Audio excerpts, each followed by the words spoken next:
ubwiza bw'Imana bukubira special. Nimba ubyizera uvuga uti amina.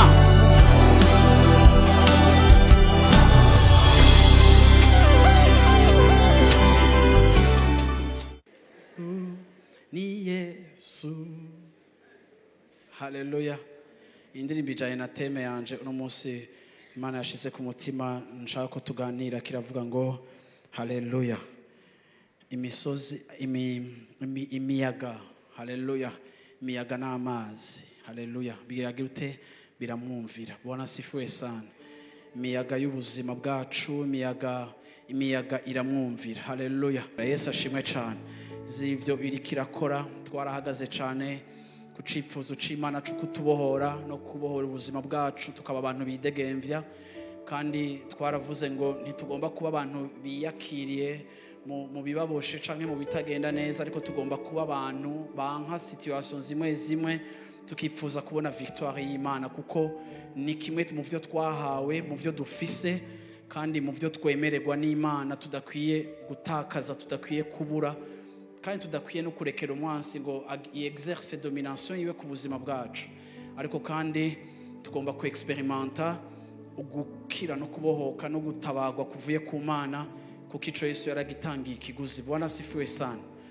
Rero ndashimira Imana muri iyo minsi tuzoba turi ngaha dusengera hamwe, cyo gituma nabatumiye mwese, ariko muri iri jambo ndashaka gushira beaucoup plus umutima ku byo kukizo turongora amasengesho yacu.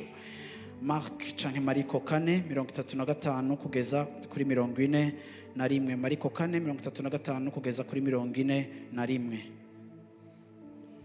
Kuri uwo munsi bugorovye arababwira ati tujabuke tuje hakurya. Basiga abantu hano bamujana mu bwato yahozemwo, kandi ayandi mato yari kumwe nabo.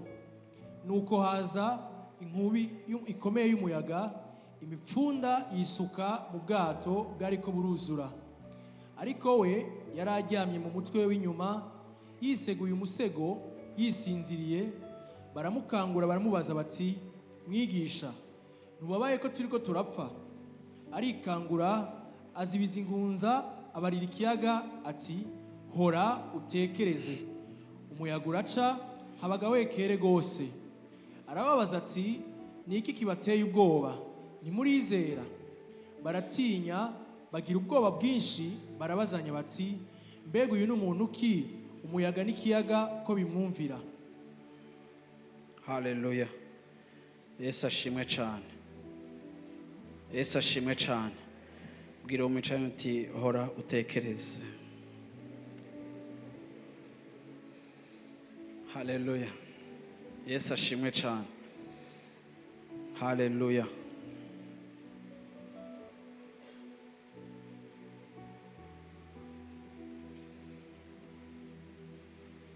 Inkuru nshaka kuyihagarara ko kugira ngo mvuge ubwoko bw'ibibazo bimwe duhora duhura navyo, si ibibazo byose, ariko hari ibibazo biza mu buzima bwacu, nk'iki gihe ca Yesu n'abigishwa. Iki gihe Yesu yari yabwiye abigishwa ngo tujabuke tugende hakurya, no kuvuga ngo hariho instruction canke hariho icimviro kiri clair c'Imana, c'uko Imana ifisa iri kiratwara abantu babo. Ariko kandi nkuko bishika kenshi mu buzima bwacu, hari igihe tuba dufise ijambo twizeye canke twahagaze ko ku buzima bwacu Imana araritwijeje, Imana arariduhaye, kubijanye n'ubuzima bwacu, kubijanye n'igikorwa c'Imana, kubijanye n'amasezerano atandukanye Imana isezerana abantu bayo, ukayakira kandi ukumva nayawe.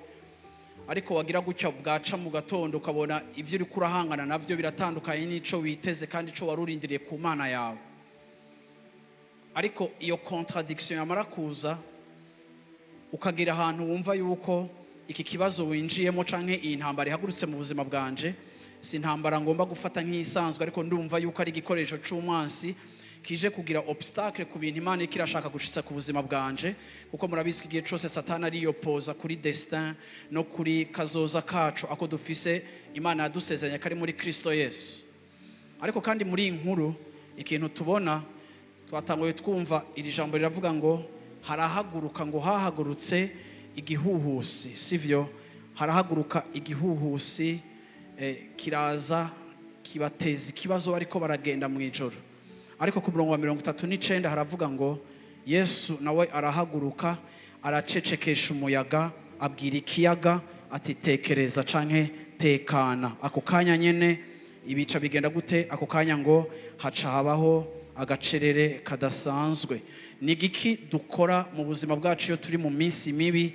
Ni ikihe ukora mu buzima bwawe iyo ubonye hari ikintu gihagurutse ukumva yuko vy'ukuri ikintu gihagurutse gitandukanye n'ubugombe bw'Imana, tukacidentifya canke ukacita igitero? Nkuko dukunda kuvuga, turakunda kuvuga ngo ibitero ni vyinshi, hari igitero cahagurutse, uravyumva. Ariko kandi ikibazo tugomba kwibaza ego kugira constant yuko hari igitero ni kimwe, urealiza ko hari ikintu kije gutera ubuzima bwawe ni kimwe, ariko kandi biri important kumenya ico tubikorera inyifato tugira igihe tubona hari ibintu bihagurukiye ubuzima bwacu.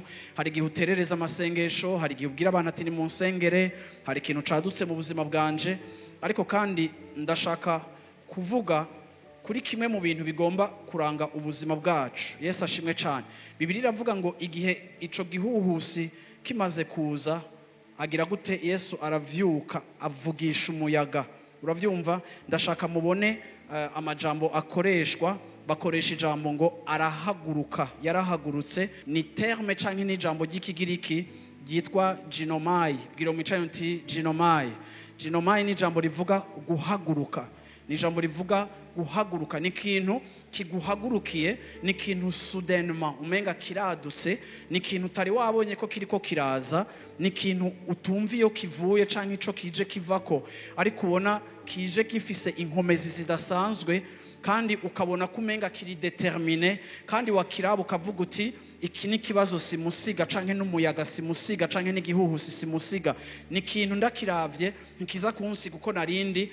Kandi bene ico kintu iyo kije mu buzima bwacu hakunze guca habaho uruhagarara, kuko hariho ibibazo ushobora kuraba ukabona umenga biriko biri developa, ukabona umenga hari ikibazo kiko kiraza ukakibona, ariko hariho na bene ivyo bibazo umenga biraguhagurukiye from nowhere, ukumva pa ukura vyumva ikintu kiraje kigize gute. Ni nk'imvura wamenga ntituriko turabona kigirigwe, ni nkuko wocu yumva ije ifise umuvuduko kwa kundi twese dusanzara, umwe wese arondera iyo yiyenyegeza ninge nagira gute yayindi ucutanga no kwimvira ngo mbega abana bari hehe. Hari igihe rero haza bene ivyo bibazo mu buzima bwacu bihora bishika, umuntu w'Imana akisanga vy'ukuri arahagurukiwe n'ikintu, aratewe n'ikintu, arashikiwe n'ikintu inatandi. Kinico twita kintu cahagurutse. Uravyumva ikintu kivumbutse kikaza mu buzima bw'iwawe. Yesu ashimwe cyane. Ariko kimwe mu bintu tubona yuko na Yesu nawe yarahagurutse ahangana n'ico kibazo. Yesu ashimwe cyane. Muri ako kanya turabona ko Yesu nawe yahagurutse, kandi Yesu nawe yahagurutse muri autorité. Yesu ni yahagurutse mu buryo busanzwe, ariko tubona Yesu ahaguruka muri autorité. Abakristo benshi baraca mu bibazo, bagaca mu ntambara, bagahura n'ibihuhusi mu buzima bwabo, ukura vyumva, bagahura n'ayo matake yo mu buryo butandukanye, ariko waza kuraba ubuzima bw'abakristo bamwe ukabona réponse zabo ziri pauvre, ukabona réponse canke ingene uhagurutse ukabona umenga umuntu asa nk'umuntu umenga ntiyabihagurukiye. Vuga uti kubihagurukira. Hari igihe ubona abantu inyifato yabo irimwo intege nke cyane, kandi ukabona vy'ukuri yahagurukiwe, ukabona vy'ukuri vraiment arinjiye mu kibazo, ubuzima bwiwe burinjiye muri chapitre y'intambara kanaka, ariko wamuraba ukuntu ariko arabifata ukamubonamwo akantu k'ubunebwe, ukabonamwo akantu kugusamara. Ico no kwita paresse en face y'ikibazo canke en face ya attaque.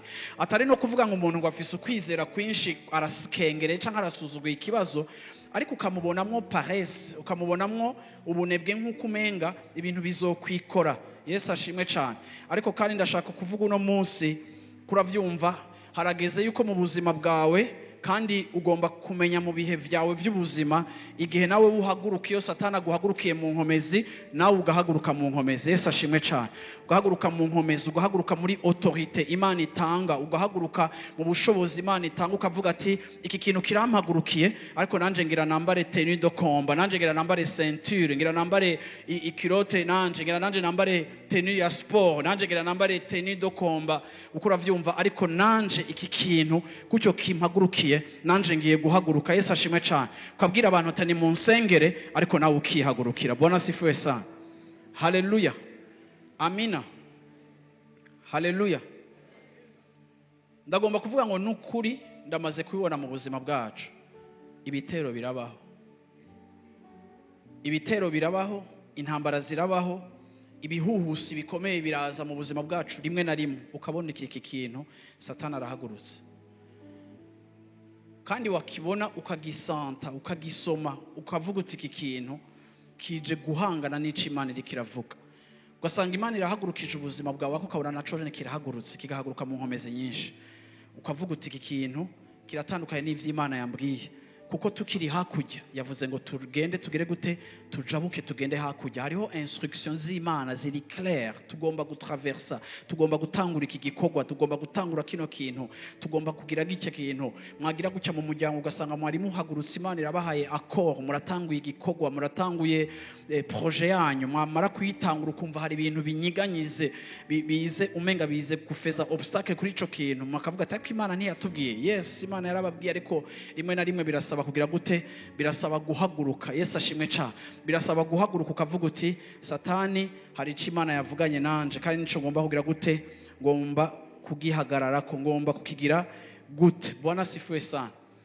Ikintu natahuye kandi numva uno munsi ku mugoroba ngomba gusubira kandi kubibutsa no gushimikira ko twese turabizi ko Satani yazanywe no kwica no gusambura no gutikiza. Ntadukunda, ntadufitiye umugambi mwiza, ntatwipfuriza ibyiza, arashaka kutuzimanganya, aragomba yuko ivy'Imana ishaka gukoresha ubuzima bwawe bipfa, aratorpia umugambi w'Imana, ariyopoza ku mugambi w'Imana.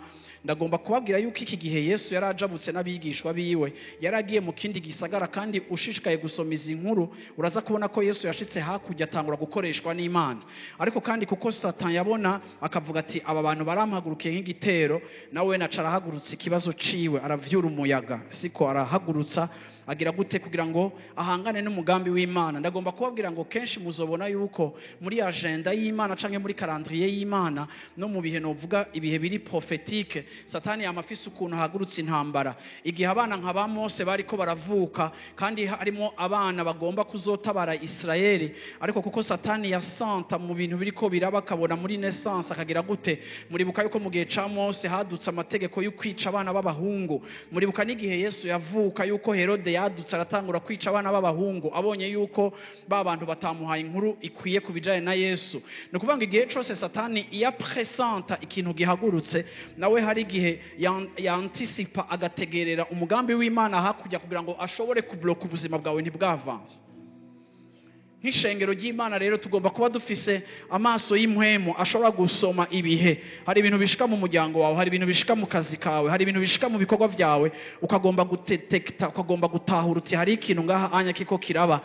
Ndashaka kuvuga ngo vy'ukuri, haleluya, uhoraho afise inkomezi, ashobora kuvugisha imiyaga, ashobora no kuvugisha n'amazi. Haleluya.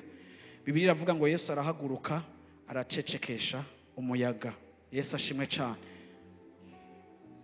Igihe Yesu bamuvyura baramubwiye ngo mwigisha, wowe ni wumva ko turiko turapfa, wowe ntubona ko turiko turapfa.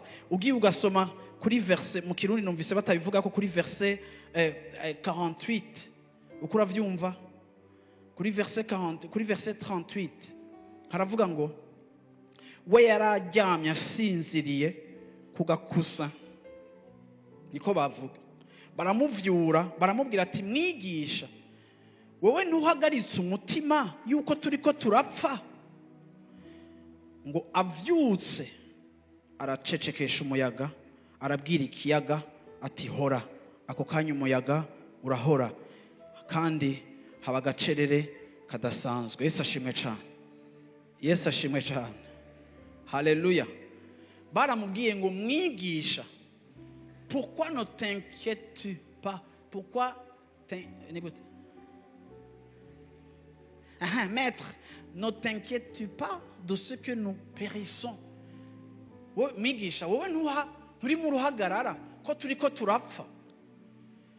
iri jambo bakoresheje mu kumuvugisha baramubwira ati wowe nturi mu ruhagarara, kuko kenshi ikintu gishika mu buzima bwacu iyo bene ivyo bibazo biyo mivyo miyaga ihagurutse mu buzima bwacu, ikintu ca mbere kidushikira ni uruhagarara. Utangura kwiyumvira iyo uja, utangura kwiyumvira ico ukora, utangura kwiyumvira abantu uzi, utangura kwiyumvira umuntu azinanye na naka, utangura kwiyumvira ikintu kigira gutya na gucyanya, utangura kwiyumvira umuntu mwohura. Bamwe muri ugo ruhagarara baraba n'aba victime b'abantu b'aba escroc, kuko hariho n'abantu aza akaguproposa yuko agira guha ama solution kuri ico kibazo kigushikiye, ariko kikaba ari gihuhusi, haleluya, kije kugushikira ata muntu vy'ukuri afise force yo kukigutabaramwo. Ariko kuko wowe uri mu ruhagarara, proposition yose bariko baraguha ukumva urashaka kuyikorerako. Ndashaka kubabwira ngo kenshi iyo turi mu ruhagarara duhora dufata ama decision atariyo. Igihe Yesu bamuvyura bari bamaze umwanya bariko baragegeza gukemura ikibazo cabo, baramwibuka ko ahari. Iyumvire ko ubwato bwarimo Yesu asinzira, ariko batigeze bibuka nuko ahari, kuko ikibazo caraje bibagira presence y'Imana. Ikintu ca mbere kidushikira ibibazo bishitse mu buzima bwacu, turibagira presence y'Imana, tukabanza tukigwanirira, tukabanza tukagerageza, tukabanza tukavugisha naka, tukabanza kuvugisha naka, hamara kumara iminsi atakintu na kimwe kibaye, bagaca kugira ngo sha ngurondera abasenzi, nawe ugaca uvuga ngo ngira mfata iminsi yo kwisonzesha. Ariko ntuyifashe gutyo gusa, ariko nuko wabanje kwitabara uciye mu zindi nzira, ubona ntivyabaye, kuko atana rimwe uruhagarara rudusunikira kunywana n'Imana. Uruhagarara rudutera guhunga Imana kugira ngo twitabare. Bwira umwicaye uti uhora kurinda uruhagarara. Umusubiremo cyane ntiyavyumvise, tuhora kurinda uruhagarara. Yesu ashimwe cyane, Yesu ashimwe cyane, Yesu ashimwe cyane. Hariho igihe mu buzima bisaba kutekereza gatoya kugira wiyumvire ico ugira ukore, ariko kuko umuyaga aba ari mwinshi uba wumva message umuyaga ukubwira la mort. Hari n'igihe uhura n'umuntu ariko arakurondera, arashaka muvugana avuga ati je ndapfuye karabaye, ukabanza ukamubwira ati rindira gatoya, calm down, rindira gatoya, upfuye gute, habaye iki? Kuko igihe cyose ibihuhusi nk'ibi biza mu buzima bwacu biza vyanonsa la mort, biza vyanonsa ikintu kibi. Ariko ngenda babwira ikintu cakoretse muri ubu bwato. Bibiri ivuga ngo aba bantu bagize gute, bagiye kuvyura Yesu, ariko bari bamaze amasaha menshi bariko baragerageza gusohora amazi, basohora amazi, bafata indobo basohora amazi. Uravyumva ico batakoze ntibayanyoye, ariko barayayora, abandi bakayasesa, bakagira gute, bagerageza kugwana nayo mazi. Ako ndashaka twiga ikintu kimwe, ndashaka tubone ikintu kimwe. Bibiri ivuga ngo Yesu amaze kuvyuka, Yesu ntiyafata indobo ngo aze kubafata gusohora amazi, ariko ngo Yesu amaze kuvyuka akangutswe, Bibiri ivuga ngo Yesu amaze kuvyuka akankamira umuyaga. Haleluya. Akankamira umuyaga. Yesu ntiyashize amaso ku mazi, Yesu ntiyagwanye n'amazi, Yesu ntiyagwanye na situation bariko barajera, Yesu ntiyagwanye na circonstance canke ibibazo byabahagurukiye, Yesu ntiyashize amaso yiwe ku kibazo bariko barahangana naco, ariko Yesu yashize amaso kuri nature ya problème. Yesu yashize amaso ku muyaga, aravuga ati ikibazo canyu sa amazi, ikibazo canyu n'umuyaga. Nico gituma Yesu yabanje kugira gute, akankamira umuyaga, arabwira umuyaga ngo cereza, arabwira umuyaga ati hora. Amaze kubwira umuyaga ngo uhore, umuyaga uhagaze, acabwira n'amazi ngo tekana. Ariko muri iki ikintu twiga kandi tuhakura, shaka kuvuga kandi muri kino gitondo, nuko Yesu, Bibiri ivuga ngo Yesu yarahagurutse. Ijambo twavuze ginomai, ginomai, nagibagiye kandi arivuze kabiri. Yesu ashimwe cyane, vuga uti 50 ans. Bona si fesa. Iri jambo umva sindi umugiriki ya preto. Iri jambo Bibiri ivuga ngo ngo igihuhusi cyarabahagurukiye. Ni naryo jambo rikoreshwa ingene Yesu yavyutse, ngo na Yesu nawe yagize gute, ngo na Yesu yarahagurutse. Na Yesu yahagurutse nka kujya rujya ruzi rwahagurutse. Nawe ne vocabulaire canke origine y'iyi traduction ngo isoleva bakoresheje ijambo nyene ginomai. Nkuko ikibazo cabahagurukiye niko Yesu yagize gute, yagihagurukiye. Urugezo ikibazo cahagurutsemwo nibwo rugezo na Yesu yahagurutsemwo. Hari gihe ibibazo biza mu buzima bwacu bigasaba yuko tutaregeza canke yuko tutaza turi abantu butugongwe canke biriza canke bavuga ngo yongo ngo natewe ngo ibitero. Oya, hari gihe ikibazo yo gihagurutse nawe bigusaba yuko uhaguruka ukavuga uti nkuko we Satani umuhagurukiye nanje ndaguhagurukiye. Bwana sifiwe sana.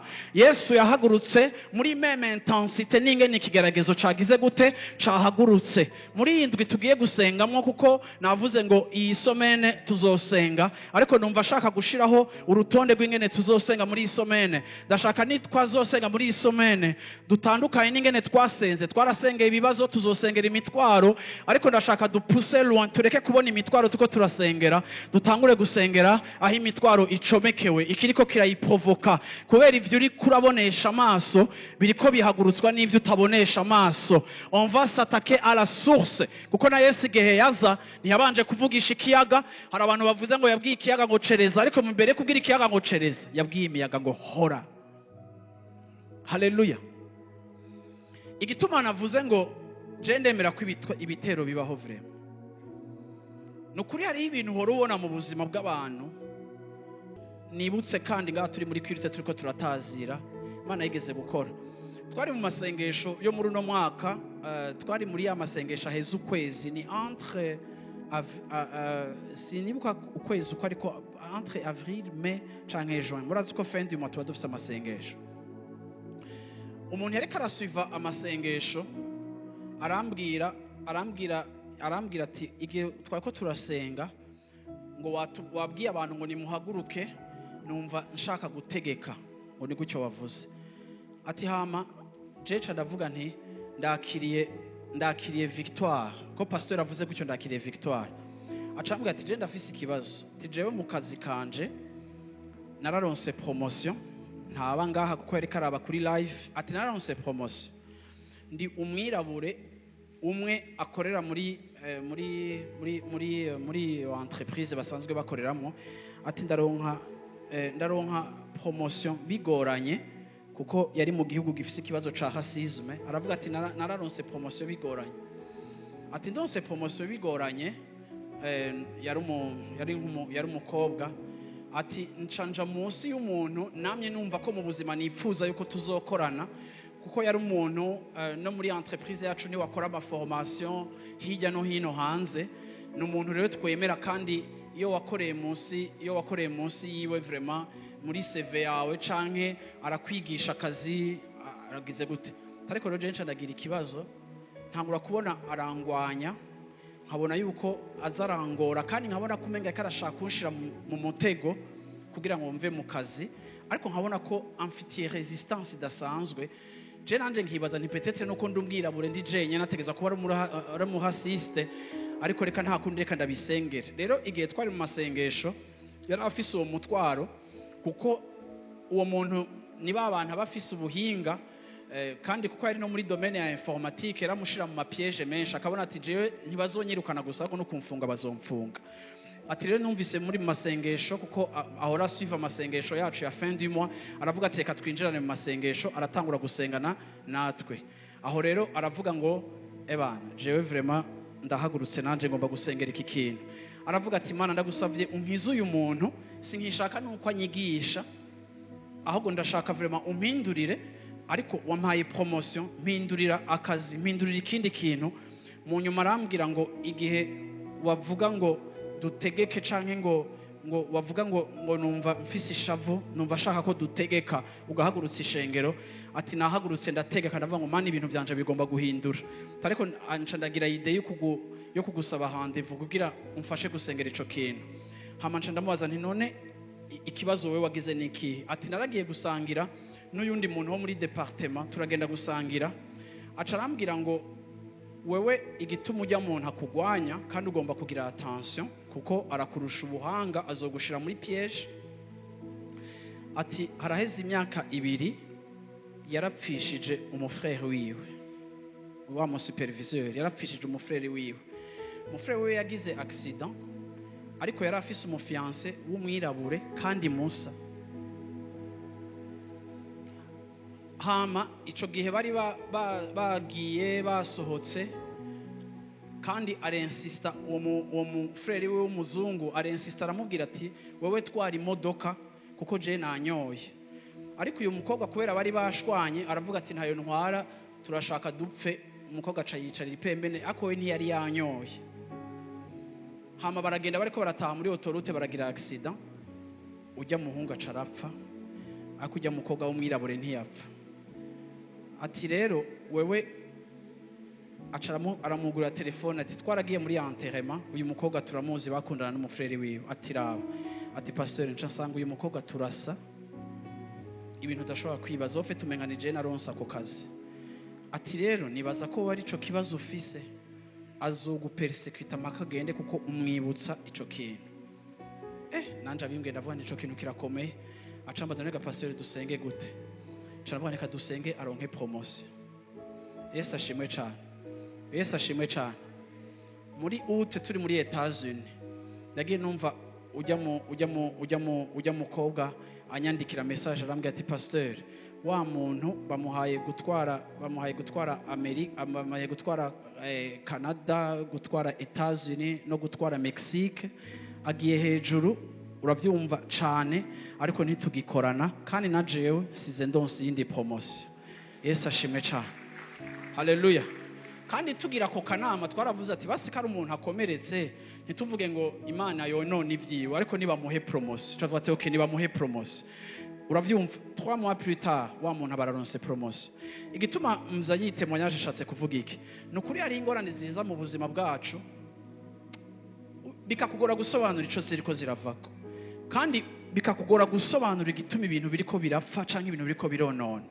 Ariko ugasanga hari ikintu inyuma kiriko kiramotiva ico kibazo, wowe ukabona amazi ukitwararika amazi, ariko behind uravyumva ya amazi aboneka hakaba ari uyundi muyaga, hakaba ariho iyindi forme y'igihuhusi iriko iragira gute, iriko irazana umuriro mu vyawe, iriko irasusita umuriro mu vyawe. Bwana sifuwe sana.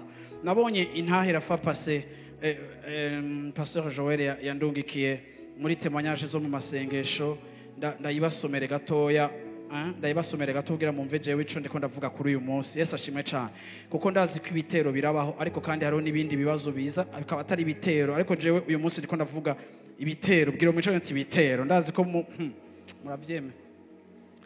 Yaranze ngo Yesu ashimwe, mfasha akanya ko gushinga intahe ukuntu Imana yangiriye neza muri aya masengesho ya 40 jours.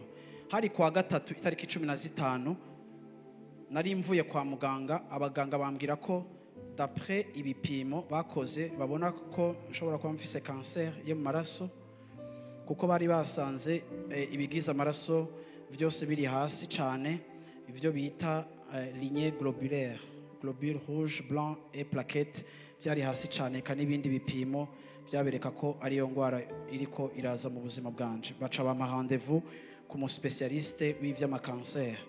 Ku mugoroba hageze umwanya w'amasengesho ndiconnecta ndasengana n'abandi, kuko mpirikira amasengesho kuri internet, ariko mfise ubwoba bwinshi numva nihebuye. Hama umukozi w'Imana haragera igihe arasenga aravuga ati ingwara zose ziriko ziravuka ndazihagarikije mu izina rya Yesu. Ubwo nyene nca numva umusonga urabije mwigufa iri ryo ku Murundi, nkuko bavuga ko iyo ngwara nyene ifatira mu misokoro, ivyo bita moelle osseuse. Nca ndicara ndasenga gose, ndashima Imana, ndavuga nti urakoze kunkiza, ndavuga nti iyi ni ntahe yanje. Haheza akanya wa musonga urahera, nca ndahaguruka mbandanya gusenga nshima Imana. Kuwa gatatu uheze le 22 nca ndagenda kwa wa mu specialiste, nawe arafata ibipimo vyiwe arambwira ati genda uzogaruka kuraba inyishu kwa gatatu. Rero nanditse ubu butumwa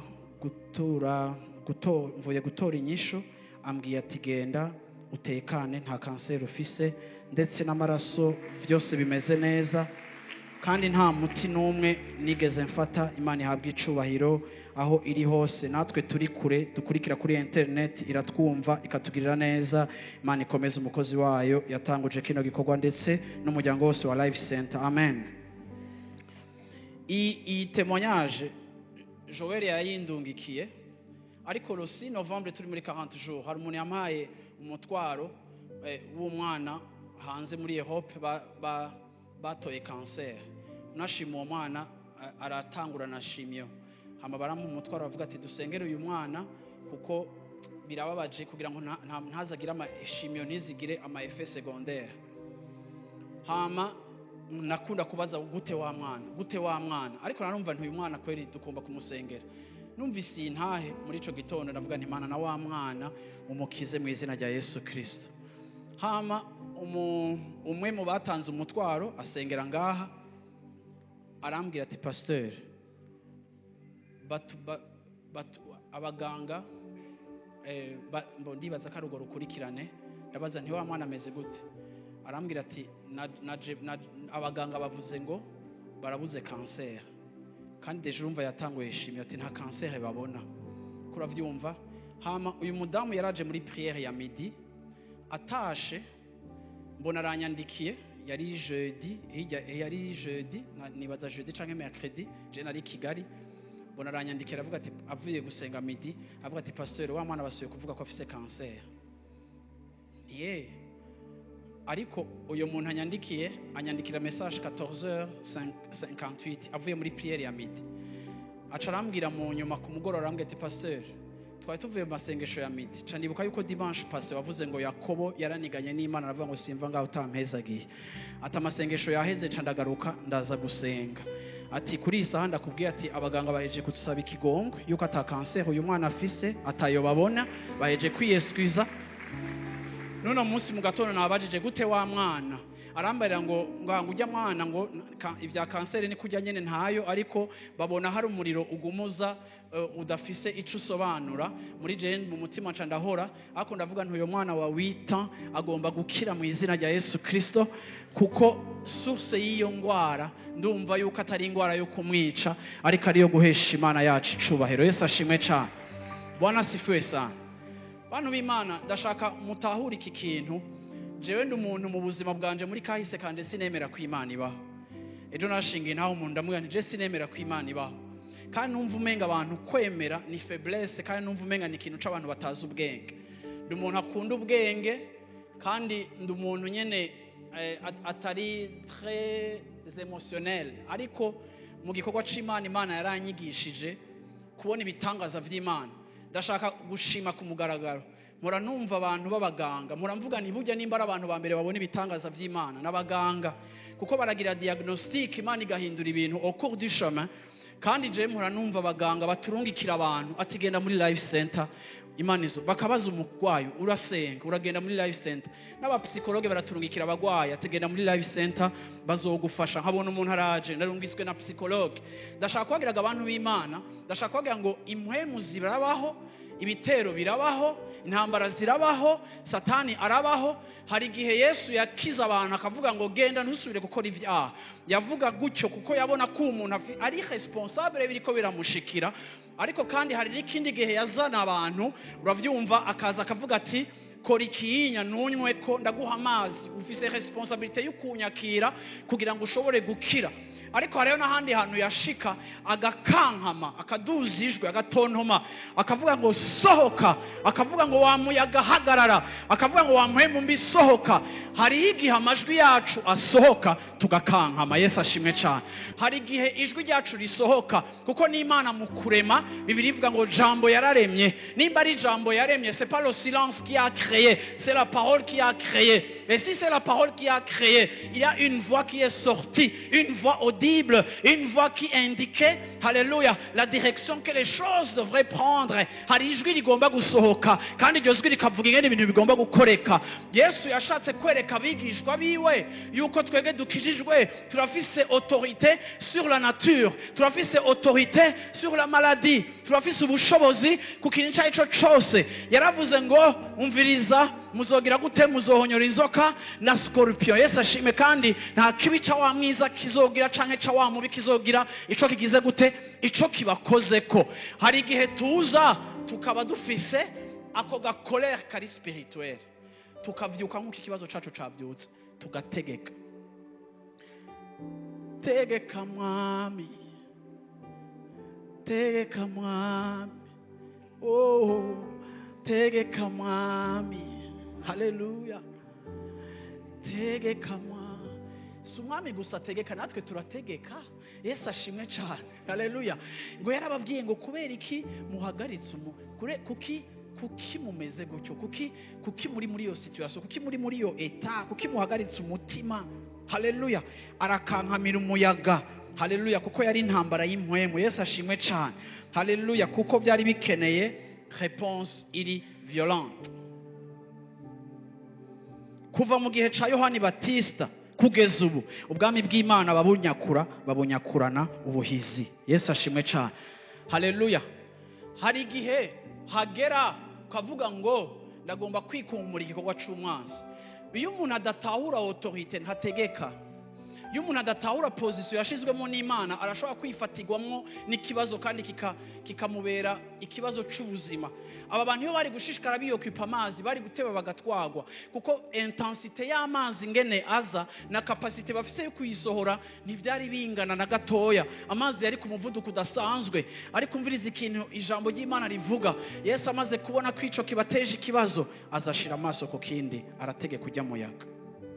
Amaze kuwutegeka urahora. Ndaje kubwira ngo sinzi ngene tungana, sinzi ngene mungana iyi message concerne, ariko hari abantu numva umenga muri iyi ndwi tugiye gusenga, ariko ntituzokwiyokipa amazi, tugiye kwiyokipa umuyaga. Yesu ashimwe cyane, Yesu ashimwe cyane, Yesu ashimwe cyane. Iri jambo twasomye havuze ngo haje igihuhusi kinini, ni ijambo ry'ikigiriki rivuga mega, haje mega tempête. Ariko kandi na Yesu nawe yaje, haleluya, muri mega autorité arexerça na wene. Yesu ashimwe cyane, haleluya. kandi Bibiliya ivuga ngo haca haba gacerere. Nkuko hari urwamo rwinshi, niko hagize gute habaye n'agacerere kenshi. Yesu ashimwe cyane.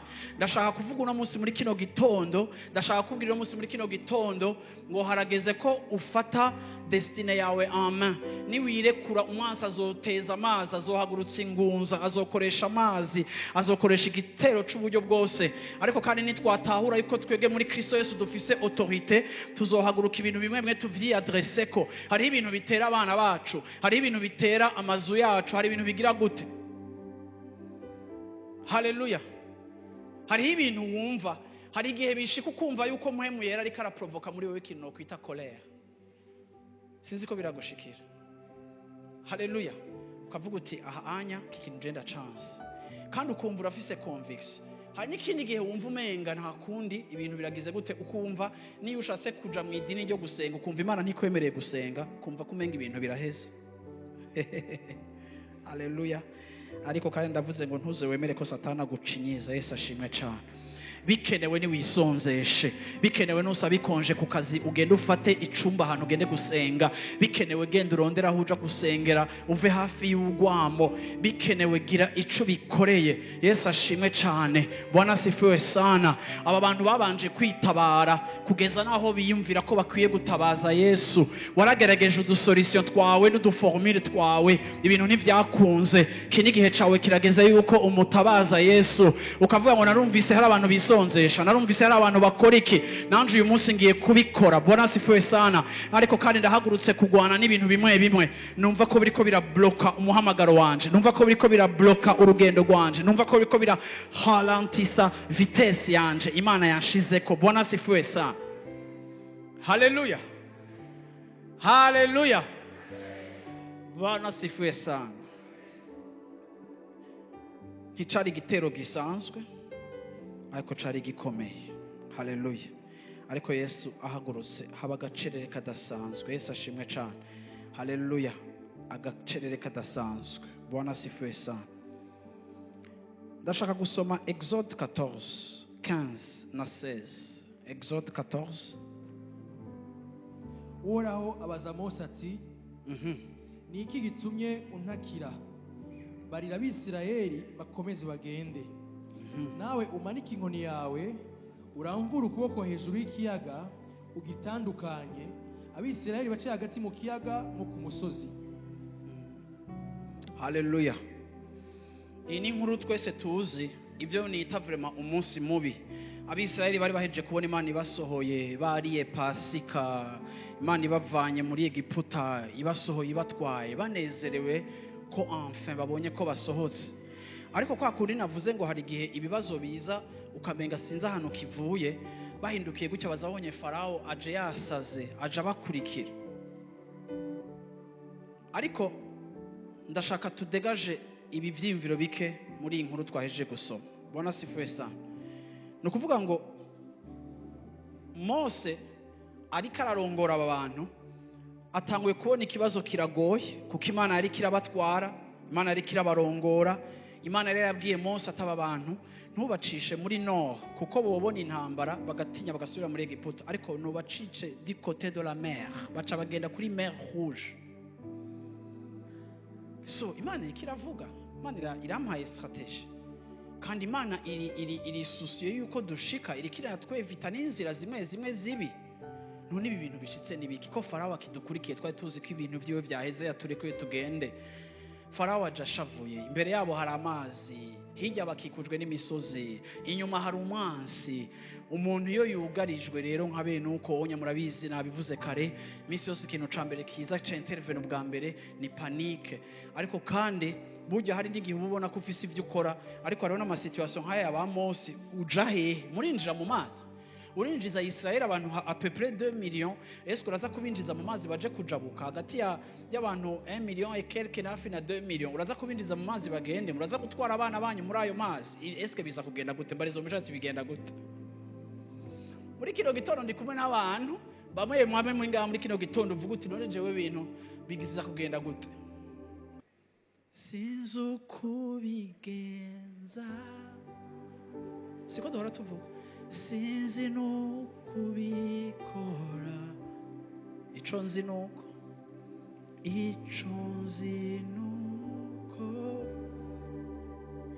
iyo uteke bira.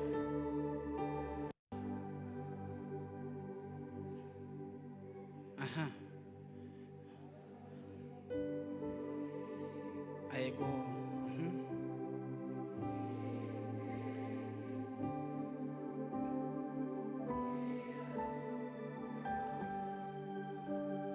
Ariko kandi ntimubigire birebire gatoya. Ego turavuze ngo iyo utegetse, aho genda kwereke aka difference ngaho. Mose aravuze ati Mana dutabare, dutabare. Bona sife sana. Ariko umvirize gene Imana imubwiye. Kube uravyumva verset 15. Kuravyumva verset 15. Niki gitumye untakira? Niki gitumye untakira? Niki gitumye uza kundirira? Niki gitumye uza kumbwira ngo niki gitumye ga Mose uri kura pleurnisha? Niki kiriko giratuma Mose uriko uririza? Niki gituma nihuko Imana ivuze nihuko niki gituma uje kumvyura? Hajya mu bwato Yesu waramuvyuye arahaguruka, ariko kandi mu gihe ca Mose Yesu naco yakoze, ariko yabaje Mose niki gituma umvyura? Bwira abana b'Israeli babandanye. Man, turi imbere y'amazi, umwansi yaduteye, uriko uratubwira gute ngo tubandanye?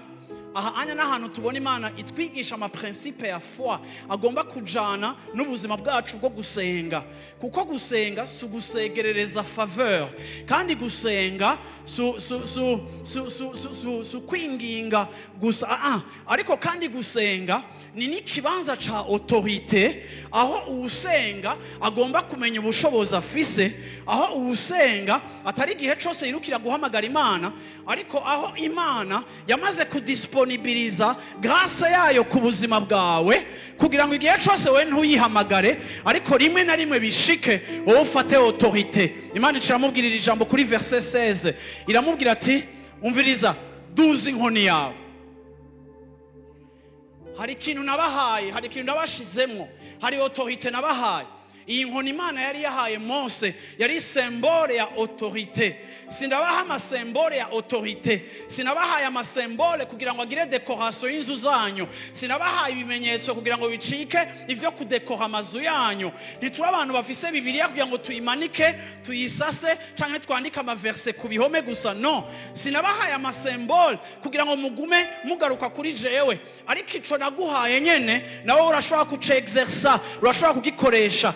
Tambura ukuboko kwawe, duza ukuboko kwawe. Ubu unyana gutabaye Farao narentervenye, ariko imbere y'ayo mazi n'ubu bwansi bwa nyuma singeje guhaguruka, ariko naraguhaye autorité. Exerce, koresha autorité ufise, haguruka utegeke. Haleluya. Yesu ashimwe cyane, Yesu ashimwe cyane, Yesu ashimwe cyane, Yesu ashimwe cyane. Eliya yarababajwe n'ivyaha muri Israeli, kugeza naho abona abantu basenga ibigirwamana kandi we yizera Imana ya vrai authentique. Ariko nikihe kintu Eliya yakoze? Eliya yarategetse imvura irahagarara imyaka 3 n'amezi 6. Nta hantu na hamwe Imana yamubwiye ngo akore ico kintu. Ariko hari igihe abantu b'Imana bafata autorité ataco bavugaye n'Imana, kuko twabaye umwe nayo, twaranywanye. Hari igihe Imana idukomunika icimviro cayo muri situation, bigasaba yuko twe dukoresha autorité yaduhaye. Rimwe ikavuga ngo mpungirako, kindi kikavuga ati sishaka kukwakira, genda ukoresha ububasha naguhaye. Arabwira Mose ngo ramvura iyo nkoni yawe naguhaye, koresha nawe ubwo bushobozi naguhaye, koresha nawe izo nkomezi naguhaye. Kuki mwifata nk'abantu b'abakene muri mwebwe? Kuki mwifata nk'abantu bagoyigoyi? Kuki mwifata nk'aba impuissant? Igihe nabagize ihanga rikomeye, murabami n'abaherezi, muriho kugira ngo mwanonse les vertus du royaume de Dieu. Kandi bimwe mu bigize ivy'ubwami bw'Imana, ubushobozi bw'Imana, muri gloire murazi ko harimo ubushobozi. Turi abantu ba manifesta puissance y'Imana igihe Imana ikoresha ubuzima bwacu, kuko mu ma situation amwe ufata autorité, Imana ikakubakinga up. Hari igihe ufata autorité ku ma situation, Imana ikaza igahagararana nawe. Yesu ashimwe cyane. Nico gituma muzobona mu baprofete muri Ancien Testament hariho abantu bavuga de la part de l'Éternel, ariko hariho n'abandi bantu bafata autorité ataca Imana yavuze, Imana ikabakoresha. Kuko hararugezo ugeramwo mu kugendana n'Imana yawe, aho Imana igukomunika umutima, ukamenya icimviro cayo, ukacexersa utarinze kuja kuyibaza. Tegeka mwami, ni nkuko novuga tegeka nawe. Mu bintu mu migisha Imana yaduhaye, ntiyaduhaye ibintu bifatika gusa. Kimwe mu migisha Imana yaduhaye, Imana yaraduhaye autorité. Ndavuze muri kino gitondo ngo Imana yaraguhaye autorité. Hari amablokage yo mu buzima bwawe wari uhaguruka ukayadebloka mu izina rya Yesu Kristo. Kuko umenya ngo atandukanye na instruction z'Imana, yavuze ngo tujabuke iki kintu ndachance. Ndashaka muri kino gitondo ngo muhemwira agukomunike iyi revolte, igutuma ushobora gufata autorité mu ma situation amwe ukavugisha ibintu uri kuracamo. Hari igihe tuza tugahamagara Imana, ariko Imana nayo igatanga ikavuga ati none ko we naguhaye ububasha uri kubukoresha iki muri iyi situation? Yesu ashimwe cyane, Yesu ashimwe cyane, Yesu ashimwe cyane. Bwana asifiwe sana, Bwana asifiwe sana. Muranyumva? Mbwira ko munyumva vrema. Nimumpumurize mubwire ko muko muranyumva. Haleluya. Bwana asifiwe sana. Duza inkoni yawe, kuko urafise autorité. Kuduza inkoni bivuga kuyikoresha. Iyo udakoresha ububasha wahawe, naho wabuhawe, iyo uri umurongozi udafata amadecision warahawe ububasha, iyo uri umuvyeyi mu nzu yawe udafata amadecision kandi warahawe ububasha, ubu uri umuntu abitse autorité kandi warayihawe. Autorité cyangwa ububasha wahawe muri Kristo Yesu, aho Imana iguteretse, irashobora gutuma hari ibintu byiza bikoreka kandi bihinduka, kuko wewe waramaze guhabwa autorité. Ariko Imana abantu bamwe irikira bahamagarira muri saison yo kwexersa autorité yabahaye. Haleluya, haleluya. ayo mazi ugumubona ukayasesa akagaruka, ukayasesa akagaruka, ayo mazi ugumubona. Aho energy yawe yose isigaye iri utilize kugira ngo usohora amazi, ntugishobora ku avance, ntugishobora gufokaliza kuri mission, ntugishobora gufokaliza kuri vision, ntugishobora gufokaliza kuri ama etape akurikira, kuko uri busy mu gusohora amazi, umusohora amazi. Ariko uzokwiyokipa amazi kugeza ryari?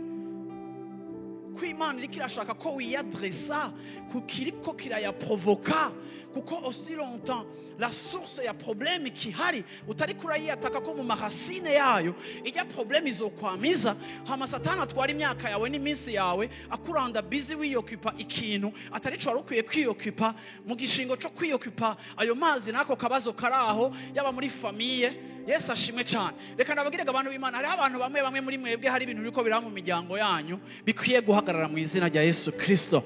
Hari abantu muri mwebwe ibintu biriko biripasa mu mafoye yanyu aragakengegwe ka satani, ni opprobe y'umwansi, ariko arazana distraction, aho inzu yanyu menga ni mu kuzimu, menga na ahantu shetani ataha. Hari ahantu kavuga ati je ibi bintu ngoma niyo occupy, crise kuri crise, conflit kuri conflit, maladie kuri maladie, perte kuri perte. Ugasha musumna karavuga ngo shango twayumva ngo ibitero ngo byaturembeje. Reka ndakubwira ikintu kimwe, udahagurutse wewe, Yesu ashimwe cyane, hata sura ya buluma haitakusaidia ndugu yangu. Acha kukuwa na sura ya buluma, kwa juu sura ya buluma haitakusaidia chochote. Can you translate please? No.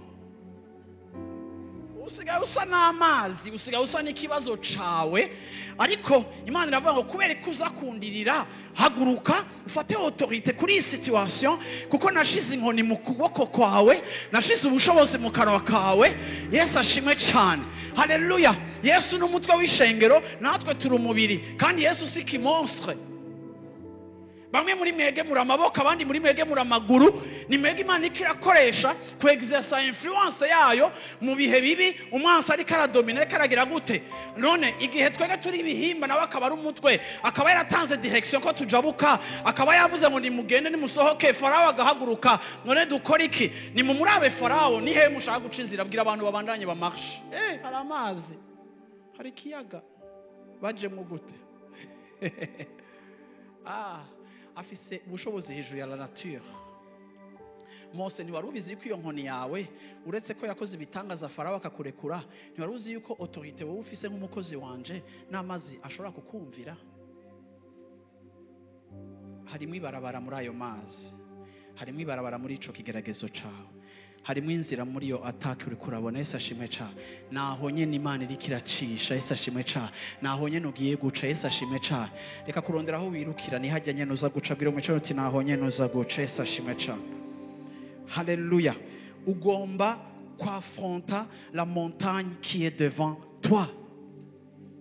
Ukayiraba ukamenya uko yitwa, ukamenya izina ryayo, ukavuga ngo umviriza wa kibazo canje ndakuravye, nturi kurampinzira wa kiyaga gitukurawe, ariko je ndakubonamwo autoroute, ndakubonamwo inzira ngomba gucamwo. Wabaye mwinshi ariko ahantu ndagomba kuhaca pour les besoins du royaume. Ihanga ry'Imana rigomba kujabuka. Hari umwansi nyuma tugomba guca ahantu. Mbega wa kiyaga womba inzira, wo kwiyugurura, ikiyaga kikavuga ati ndiyo Bwana, kikiyugurura kikagira gute? Ndashaka kuvuga ngo bamwe aho muri ko murahunga niho umugisha w'Imana uzoca, niho hari inzira yanyu, niho manifestation y'Imana iri. Aho nyene wibaza yuko ariho hari bloke, niho Imana igomba gucisha ibintu byayo. Ndavuze ngo niho Imana igomba gucisha ikintu cayo. Yesu ashime cyane. Haleluya. Haleluya. Kisigiye cyo kumutabaza, ariko n'igihe cyo kugira gute? N'igihe cyo gufata autorité, kuko yarahejeje kugutabara, yaguhaye autorité. Use de cette autorité. Koresha ububasha yaguhaye urengane. Raba ikibazo cawe ucita izina. Yesu ashimwe cyane. Imana iramubwira ngo hatandukanye, mu gifaransa avuga ngo divise le.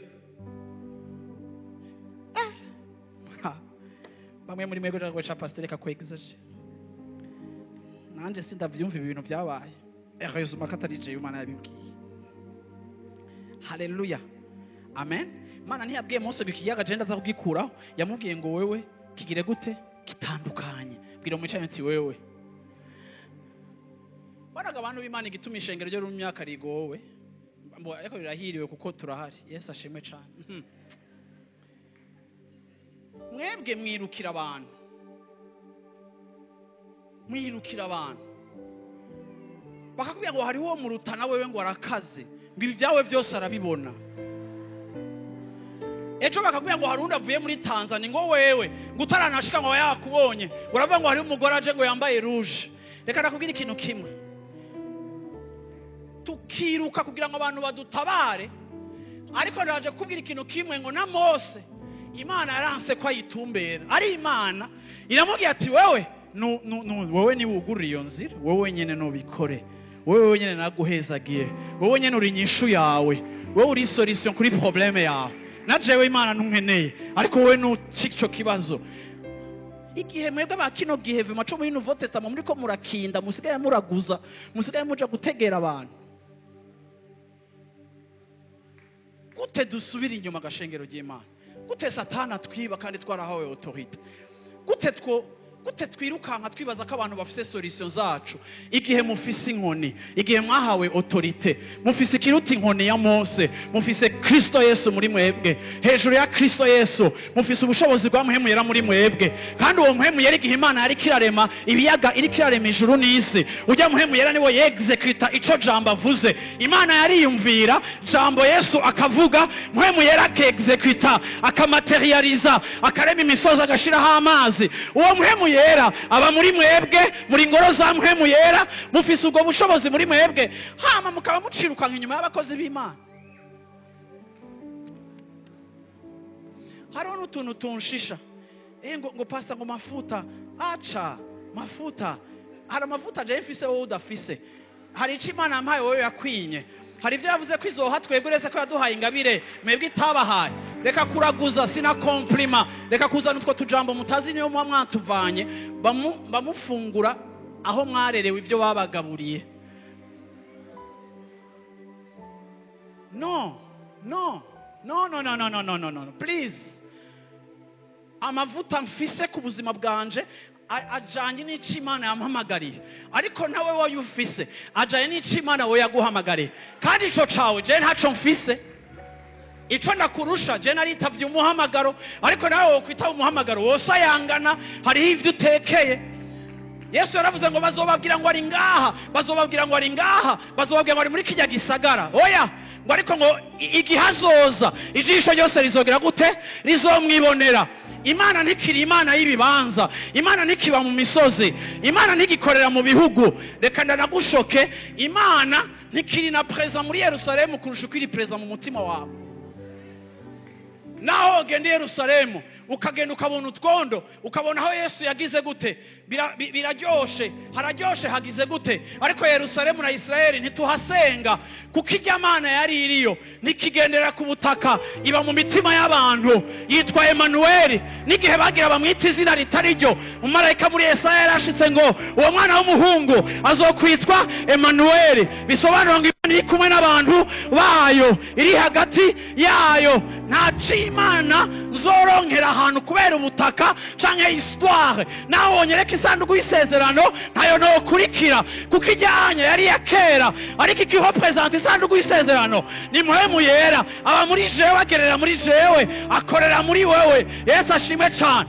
Mbega sinzogenda muri seminaire, mbega sinzogenda mu gikorane, mbega sinzogenda kubenefisa amavuta y'uyu canke uyu. Abantu bafite amavuta atandukanye, fine, ariko kandi mu mutima wacu ntituzobasenga, nta n'ikibanza tuzosenga wenyene. Jehova wenyene, ndavuze ngo wenyene. Yesu ashimwe cyane. Uyu munsi Satani ariko arakora ibintu byose kugira ngo yambure ishengero. Ishengero riri gusa, yari yambuye umwambara, ryambara agateka, ryambura autorité, kugeza naho ishengero dusigaye tuviva muri mindset ya Ancien Testament. Ancien Testament yaraheze, kandi cyari igitutu cibizoza. Yesu yaravuze ngo, canke Paulo aravuga, ni Paulo yabivuze, aravuga ngo isezerano rikuweho, uravyumva, rikugwaho canke rishigwa mu ngiro, uko uravyumva testament iba annulé par la mort. Aravuga ngo isezerano rya kera iyo riza kuba rifise ico ryamaze, ntihari kuza isezerano rishasha, ariko nimba irya kera ryari rifise akamaro, kubera iki hari kuza isezerano rishasha? Ariko kuko irya kera ryabonetse riri faible. Nico gituma Imana yanonsa par les prophètes ikavuga ngo ikindi gihe gishasha kiraje. Imana izanye isezerano rishasha, kandi isezerano rishigwa mu ngiro n'amaraso ya Kristo Yesu. Sinshobora kubaho niyinspira ku bantu bo muri Ancien Testament kuko nta muhemu yera bari bafise muri bo. Ba Dawidi muhemu yera yabagendera iminota mike akabavako, baramutizwa agakugwaho. Ariko mwebwe abakijijwe kandi mwavyawe ubwa kabiri, muhemu yera aba muri mwebwe, ahora muri mwebwe, ntagenda ngo agaruke. Vous êtes remplis du Saint-Esprit. So, Jerusalem, ibibanza birafise signification. Vyakoreshwamo kera kuko cari igitutu, kuko Imana yaguma irondera amamwanyi kubana n'abantu. Ariko yari ivyibatijije, barindiriye ibiri original, barindiriye ibiri authentique, kuko ikiri original kitaraseruka haza ibishushanywa n'ivyo kugira ngo Imana irindire un temps heureux où le Fils de Dieu devrait se manifester. Rero ntidushobora kuviva chrétienté yacu nk'uko Abisirayeli bagendanye n'Imana, ntibishoboka.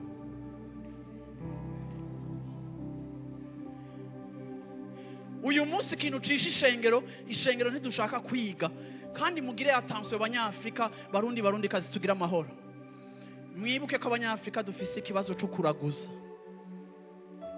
Kandi je crains yuko esprit y'ukuraguza y'infiltrer église. Aho muri église abantu basigaye bameze nk'abantu baraguza. Ariko ndakwibukije ngo Imana yabwiye Mose, fata autorité.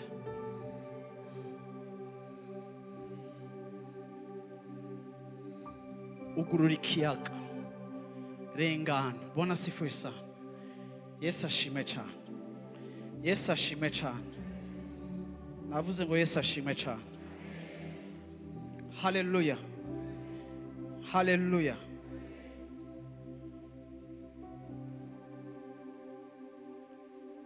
Reka ndangiza ndakubwira ngo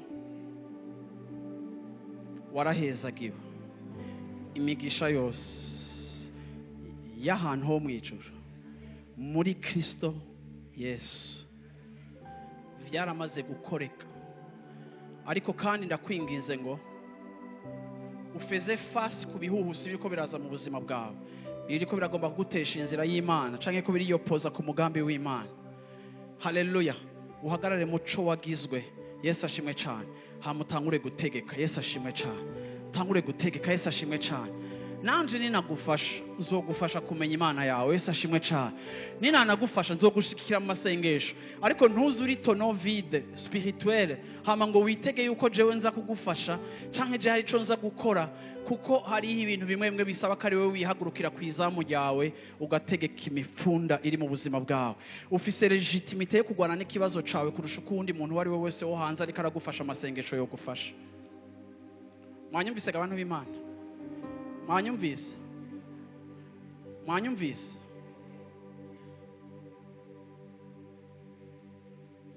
Ego. Ndagomba kubibutsa nimba mutabizi, Imana yarazimanganije isanduku y'isezerano. Ndashaka kubibutsa nimba mutabizi, amarecherche baracarondera isanduku y'isezerano kugira ngo baritore. Akimana yatumye rizimangana kugira ntibaze barisenge, kuko abana b'abantu bakunda gusenga ibintu birukiretse Imana. Ariko kandi Imana yashatse ko abantu batangura kumenyera gutambukira mu kwizera ico Kristo yakoze, nico yakoze ku buzima bwawe. Haleluya. Urashobora guhaguruka tugasenga Imana kavuga ngo ndategetse. Haleluya. Haleluya. Haleluya. Haleluya. Ninde yanyumvise uno munsi muri kino gitondo avuga ati hari ibyo tugomba gutegeka mu buzima bwacu? Ndashaka ngo utegeke mu mwanya mutoya. Haleluya. Uvuge ngo Mana, ndashaka ko situation yanje ihinduka. Bwana asifiwe sana. Haleluya. Haleluya. Haleluya. Haleluya.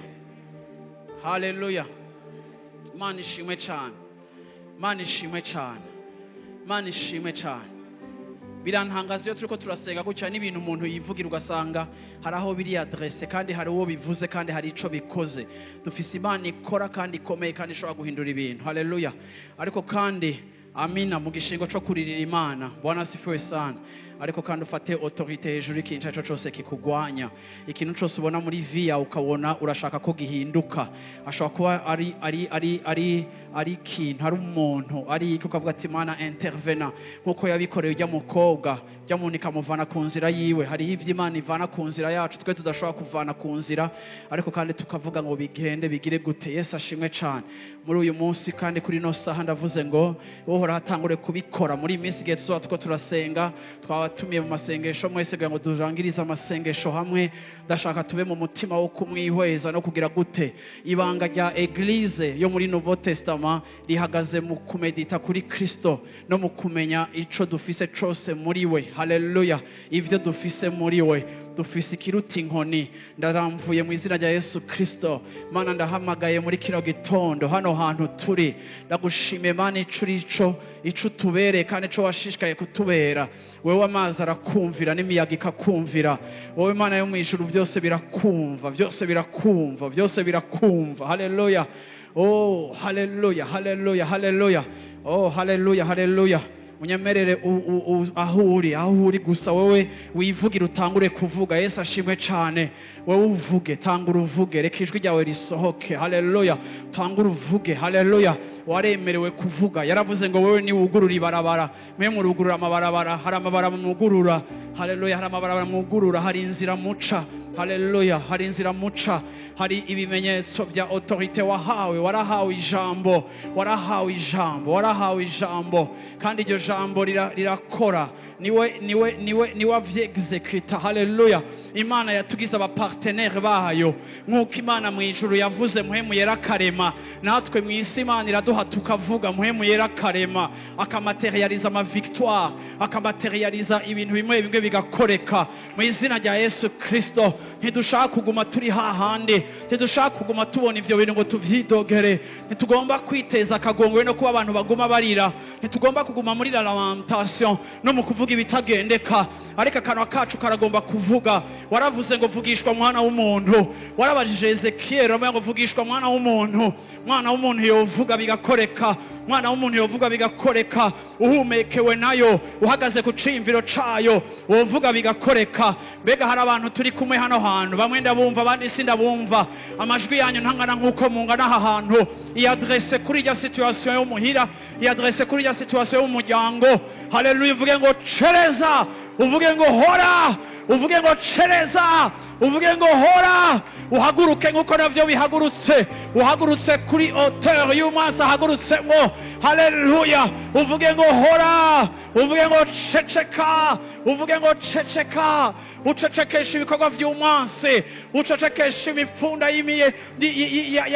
ya mafinance, ucecekesha imipfunda ya sante, ucecekesha imipfunda oh haleluya y'ibikorwa vyawe hejuru muri activite zawe. Ucecekesha imipfunda iriko iratera abana bawe, ucecekesha imipfunda iriko iratera confusion mu fiancé wawe, ucecekesha imipfunda iriko iramutera kuzazanirwa no kutitahura, ucecekesha imipfunda iriko irazazanira umugore wawe cyangwa umugabo wawe, ucecekesha imipfunda iriko irasambura inzu yawe, iriko irasambura business yawe, iriko irasambura ibikorwa vyawe, iriko irasambura amaproje yawe. Ucecekesha imipfunda y'amakrizo atandukanye umwansi ariko arasusita mu izina rya Yesu Kristo. Arahaguruka, arategeka, arahaguruka, arategeka, arahaguruka, arategeka, arahaguruka, aramvura inkoni, arahaguruka, aramvura inkoni. Depression ndazanse mu izina rya Yesu Kristo. Amastroke ndayanse mu izina rya Yesu Kristo. Amavese mu izina rya Yesu Kristo. Ibihuhusi vy'ingwara, ingwara zidasobanutse, impwemu ya gripe yaje, wa mpwemu ndagucecekesheje, ndakunumishije, ndagucecekesheje. Oh, ikibi c'umwansi. Le royaume de Dieu appartient à ceux qui sont violents. Mu izina rya Yesu Kristo, mu izina rya Yesu Kristo, mu izina rya Yesu Kristo. Wa ngwara, wa cancer, mu izina rya Yesu Kristo. Fa, hagarara, hagarara, zimangana, va mu maserire, mu izina rya Yesu Kristo ndavuze ngo mpemu yera restaura amaserure ayo mwana mu izina rya Yesu Kristo akire asohoke mu izina rya Yesu Kristo mu izina rya Yesu Kristo mu izina rya Yesu Kristo ibikorwa byawe ndabisengeye bihembuke bihembuke bihembuke ibikorwa byawe bihembuke akazi kawe gahembuke ibikorwa byawe bihembuke amaproje yawe aronke financement amaproje yawe aronke financement bigomba gusohoka bigomba kuja habona bigomba kuduserva bigomba guserva abantu bigomba kugicoyo muri abantu mu izina rya Yesu Kristo nduguruje ijuru nduguruje ukuboko kwawe Mana ndahamagaye ubushobozi bwawe Mana waduhaye kurema waduhaye kuvuga waduhaye gutegeka waravuze ngo nibyakunda nimwifuze kuvugishwa bikunze mwese muronke ingabire yo kuvugishwa nimwaspire au don les meilleurs aspirez à la prophétie si cela est possible mu izina rya Yesu Kristo oh turihanga turihanga turihanga turihanga ego haleluya arahari arahari arahari navyo birumva birafise amatwi birumva birafise amatwi biganirize bitegeke bibarire nitubembereza nitwinginga nitugenza buhoro buhoro turabibarira ifixe mu izina rya Yesu Kristo ifixe mu izina rya Yesu Kristo wa situation ni fixe en conformité à la parole du traversé ni fixe muje ku murongo nushigwe ku murongo mu izina rya Yesu Kristo mu izina rya Yesu Kristo oh haleluya ni wowe duhamagaye Yesu ni wowe tugomba kubona ubushobozi bwawe ni wowe utegeka ikintu cyose ukorera muri twebwe udukoresha hindura ibyo bintu ariko aracamwo hindura ibyo bintu biko biramugwanya ndavuze ngo hora ndavuze ngo gacerere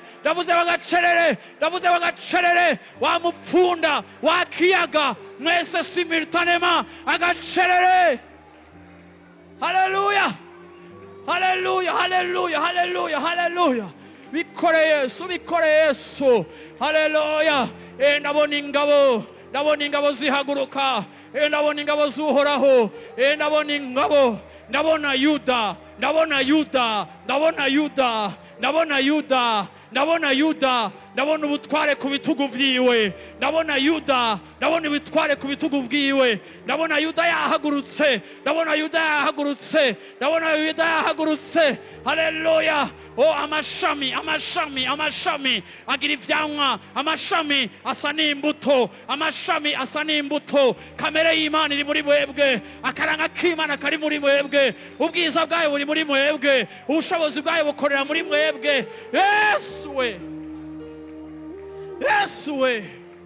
Yesu we haleluya haleluya ntitwicurikira ntitwiganyira ariko turafata possession ndasambuye iyo ngwara ndasambuye ubwo bushobozi bw'iyo ngwara yamigaruka ayo mazi yamagaruka ayo mazi yamagaruka ayo mazi yamagaruka ayo mazi bamabavoma kagaruka ayo mazi bamabavoma bakagaruka ndavuze ngo mu izina rya Yesu Kristo ndavuze ngo mu izina rya Yesu Kristo ndavuze ngo mu izina rya Yesu Kristo umuyaga yahagurutsa igihuhusi kiyahagurutsa mu izina rya Yesu Kristo haleluya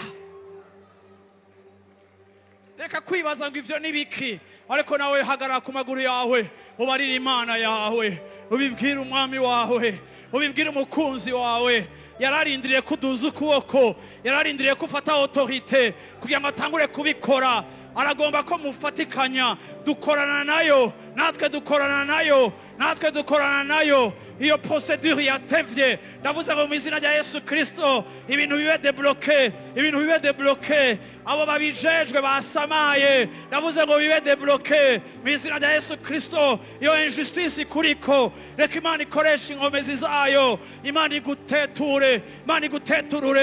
iguteturure mu izina rya Yesu Kristo igikoresho cyose umunsi ariko arakoresha ku buzima bw'abantu b'Imana bari hano hantu ndavuze igikoresho cyose umunsi ariko arakoresha ubucu urubanza akoresha umuntu uwo ari we wese ariko arakoresha ndavuze ngo inkomezi ziwe zihagarare ndavuze ngo efficacité yibihagarare mu izina rya Yesu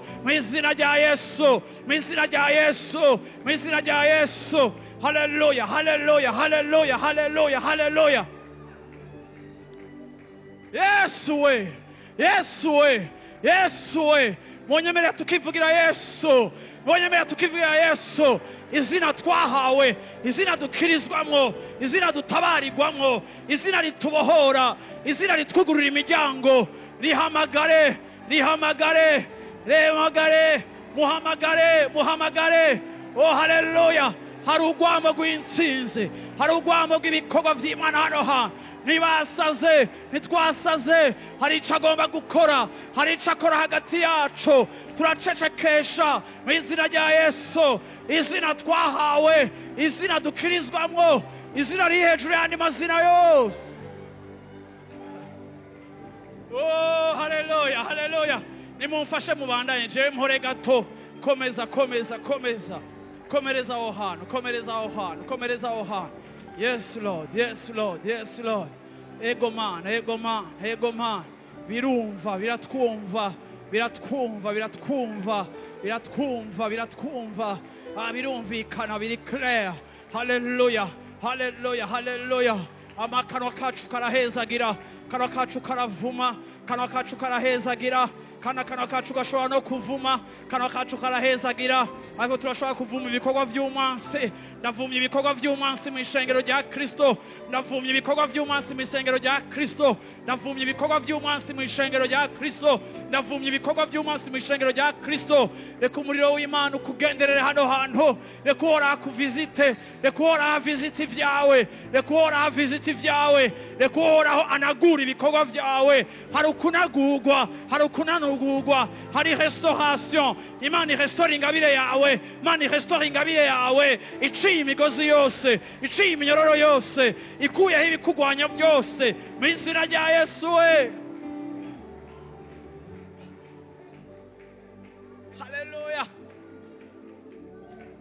Mu bwigobeko bw'isumba byose niho tugomba kuba, niho duhora twibera, niho twubatse amahema yacu. Haleluya, niho twubatse amahema yacu, niho twubatse amahema yacu. Ihema ryiwe riri ngaha, ihema ryiwe riri ku bantu bayo, ihema ryiwe rihora ku bantu bayo, ihema ryiwe riba ku bantu bayo. Reka iryo hema ribe ku bikorwa vyawe, reka iryo hema ribe ku maboko yawe, reka iryo hema ribe rigaragaza ivyamwa vyacu ku karimi kawe no mu vyimviro vyawe. Reka iryo hema ryugurura inda yawe, reka iryo hema ryugurura inda yawe. Uvyara amasezerano, uvyara ingabire, uvyara abana. Reka ihema ribe hejuru y'ubuzima bwawe, reka kava yiwe igutwikire.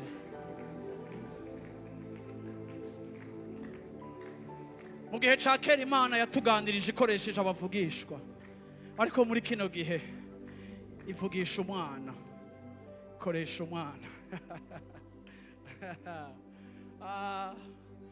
Haleluya. Ikiruta Abrahamu kiri ngaha. Haleluya. Ikiruta Mose kiri ngaha. Nihagi munashi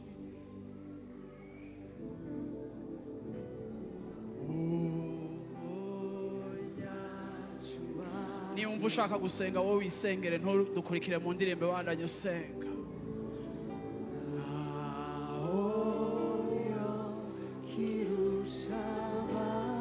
Yesu we nagaheta,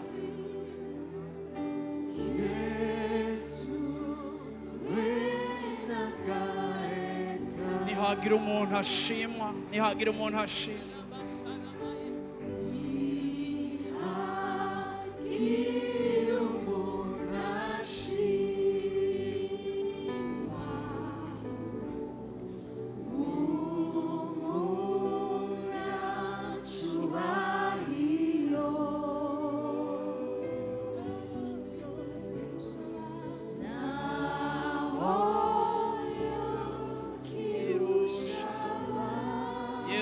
Nagaheta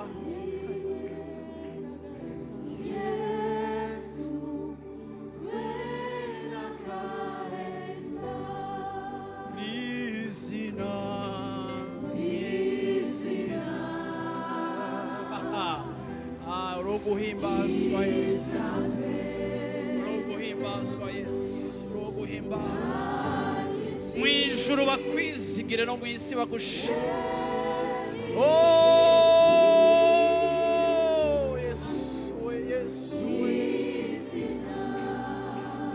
ryiza cane ntituraheza kuribona. Haleluya, haleluya. Niryo ryampaye ububasha, niryo ryampaye ububasha, niryo ryampaye ububasha.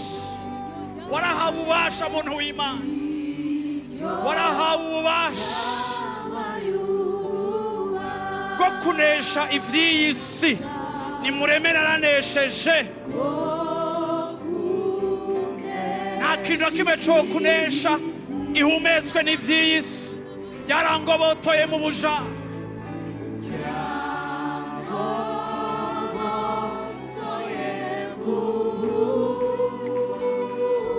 donse umwidegemvyo pe.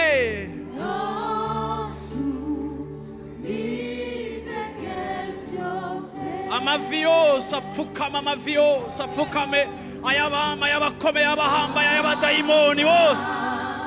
Haleluya, yose apfukame mu izina ry'Uhoraho. Haleluya, irresistible, ntacohagarara imbere yiwe, byose vyikubita hasi.